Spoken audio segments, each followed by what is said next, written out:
Hello मेरे प्यारे बच्चों, कैसे हैं आप सब। आशा करती हूँ आप सब बहुत अच्छे होंगे। बच्चों, आज आपकी हिंदी व्याकरण की क्लास 4th का चैप्टर नंबर 1 स्टार्ट करते हैं। हमारे चैप्टर का नाम है बच्चों भाषा। ठीक है, भाषा और व्याकरण। आज हम अपनी लैंग्वेज एंड ग्रामर के बारे में पढ़ेंगे। ठीक है, तो स्टार्ट करते हैं पार्ट को।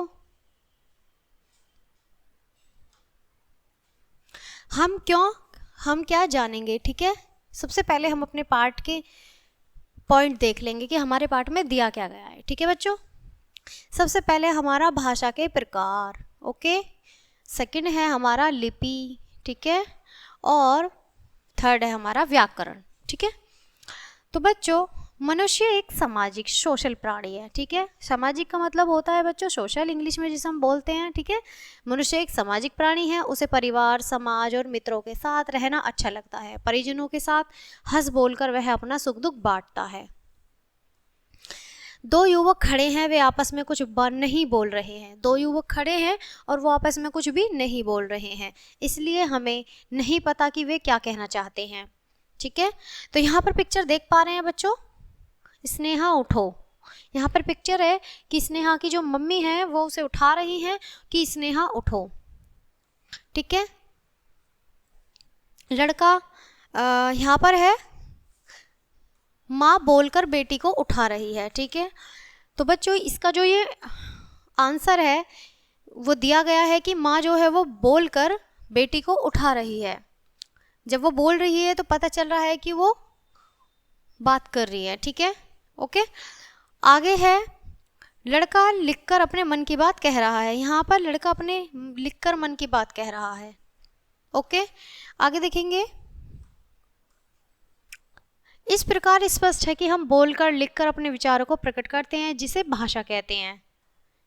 यहाँ पर जो बच्चों ऊपर दिखाया गया था कि दो युवक खड़े हैं, आपस में बात नहीं कर रहे हैं, इसलिए हमें नहीं पता कि वो कहना क्या चाह रहे हैं। ये जो पिक्चर शो हो रही है वो उसी की शो हो रही है कि दो युवक यानी कि दो लड़के खड़े हुए हैं, लेकिन वो आपस में बात नहीं कर रहे हैं, इसलिए हमें उनकी भाषा का नहीं पता है कि वो क्या बात कर रहे हैं। ओके, आगे देखेंगे।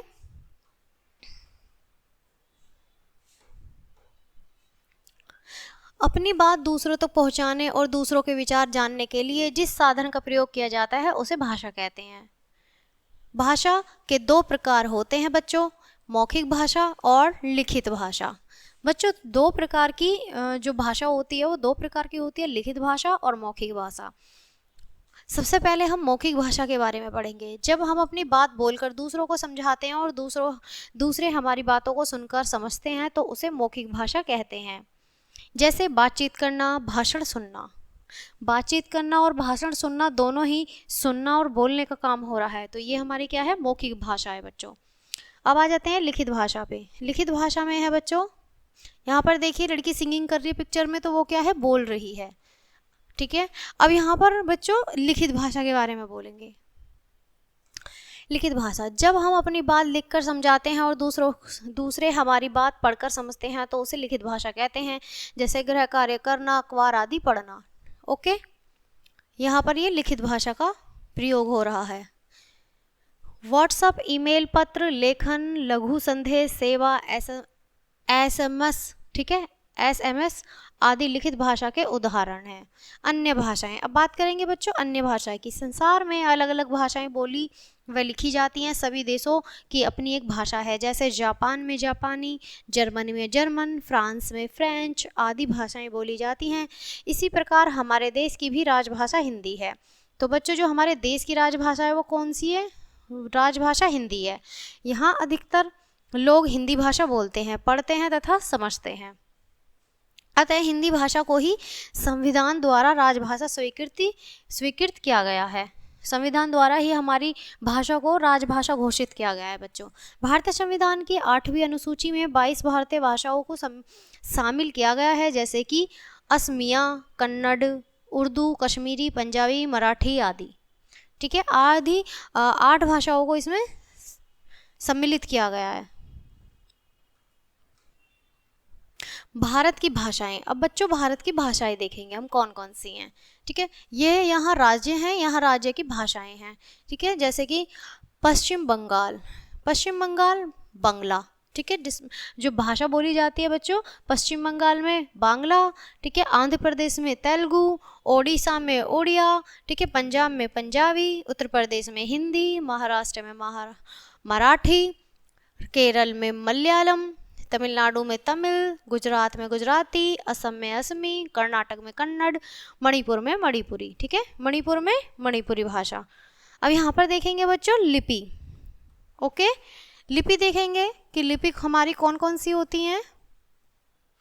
भाषा को लिखने के लिए निश्चित किए गए चिन्हों के लिपि कहते हैं। प्रत्येक भाषा की अपनी एक लिपि होती है बच्चों, ठीक है, प्रत्येक भाषा में अपनी एक लिपि होती है। पंजाबी देखेंगे बच्चों, यहाँ पर पंजाबी है हमारी लिपि गुरमुखी, संस्कृत है हमारी देवनागरी, हिंदी है हमारी देवनागरी, ठीक है, संस्कृत और हिंदी हमारी देवनागरी लिपि में आती है बच्चों। उर्दू हमारी फारसी में आती है, मराठी हमारी देवनागरी, अंग्रेजी हमारी रोमन में आती है, ठीक है। ये जो हमारा चित्र दिया गया है गुरमुखी लिपि का है, इस तरह की लिपि होती है गुरमुखी, ठीक है।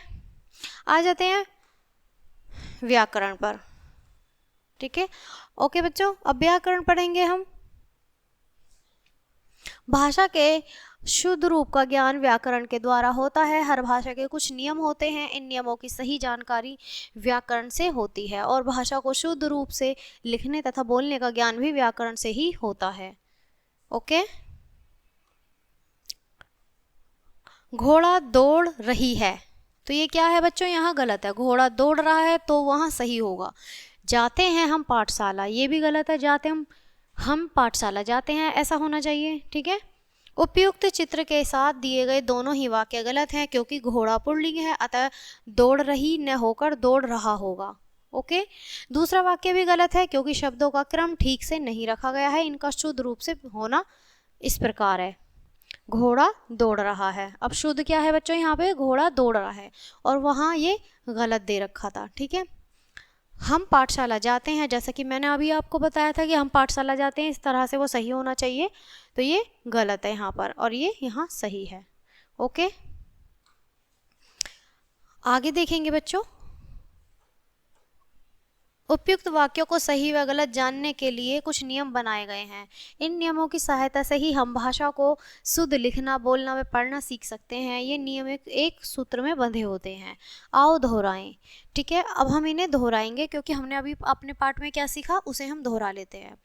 मन के भावों को दूसरों तक पहुंचाने और समझने का साधन भाषा है। भाषा के दो रूप या मौखिक और लिखित होते हैं। भाषा के दो रूप ही तो होते हैं ना बच्चों, मौखिक और लिखित होते हैं। भाषा को लिखने के लिए निर्धारित चिन्ह यानी कि लिपि कहलाती है, ठीक है। हिंदी भाषा की लिपि देवनागरी है। भाषा के शुद्ध रूप का ज्ञान कराने वाला शास्त्र व्याकरण कहलाता है बच्चों, ठीक है।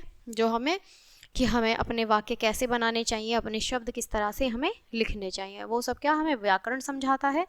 और हमारी भाषा किस तरह की होनी चाहिए वो हम अपनी भाषा में, लैंग्वेज में जान लेते हैं। ओके, तो बच्चों क्लास यहीं ख़त्म होती है। मिलते हैं आपसे नेक्स्ट क्लास में नेक्स्ट चैप्टर के साथ। तब तक के लिए bye bye and thanks for watching.